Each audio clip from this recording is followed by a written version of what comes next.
Hello നമസ്കാരം. ഏറ്റവും പുതിയൊരു വീഡിയോയിലേക്ക് സ്വാഗതം. എടുത്ത വായ്പയുടെ പലിശ എങ്ങനെ കുറയ്ക്കാൻ സാധിക്കുമോ? പലരും ലോൺ എടുത്ത ശേഷം ഉയർന്ന പലിശ കാരണം EMI അടയ്ക്കാൻ ബുദ്ധിമുട്ടുന്നു അല്ലേ? എന്നാൽ എടുത്ത ലോണിൻ്റെ പലിശ കുറയ്ക്കാൻ സാധിക്കുമെന്നുള്ളത് നിങ്ങൾക്ക് എത്ര പേർക്കറിയാം? എന്തൊക്കെയാണ് കൂടുതൽ വിശദാംശങ്ങൾ എന്ന് നോക്കാം. അതിനു മുമ്പായിട്ട് ഈ ഒരു ചാനൽ ആദ്യമായാണ് കാണുന്നതെങ്കിൽ സബ്സ്ക്രൈബ് ചെയ്യുക, സപ്പോർട്ട് ചെയ്യുക. വ്യക്തിഗത വായ്പകൾ ബഹുഭൂരിപക്ഷവും എടുക്കുന്നത് ആ സമയത്തെ സാമ്പത്തിക ആവശ്യങ്ങൾ നിറവേറ്റാനായിരിക്കും.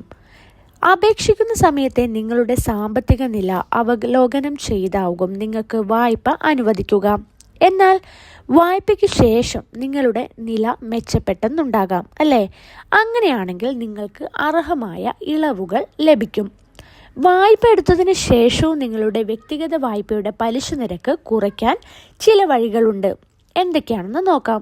വ്യക്തിഗത വായ്പകൾ ബാങ്കുകൾ അനുവദിക്കുന്നതിന് സിബിൽ സ്കോറിൻ്റെ അടിസ്ഥാനത്തിലാണ്. മികച്ച സിബിൽ സ്കോർ നിങ്ങൾക്ക് കുറഞ്ഞ EMI സമ്മാനിക്കും.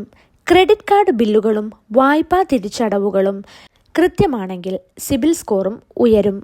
ക്രെഡിറ്റ് ഉപയോഗ അനുപാതം 30% താഴെ നിലനിൽക്കുന്നതാണ് ഉചിതം.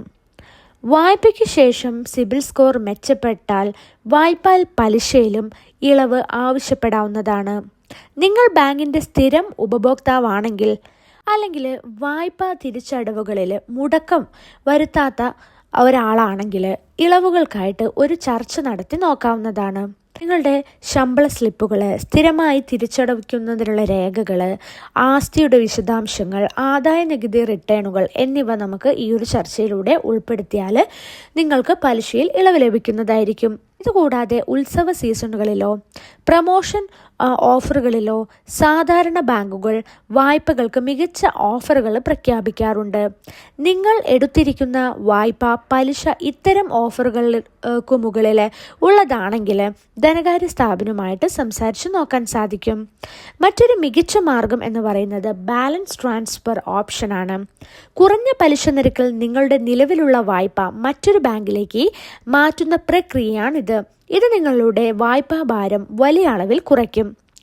മുകളിൽ പറഞ്ഞ ഓപ്ഷനുകളിൽ നിങ്ങൾ എടുത്ത വായ്പയുടെ പലിശ നിരക്ക് കുറയ്ക്കാൻ നിങ്ങളെ സഹായിക്കും.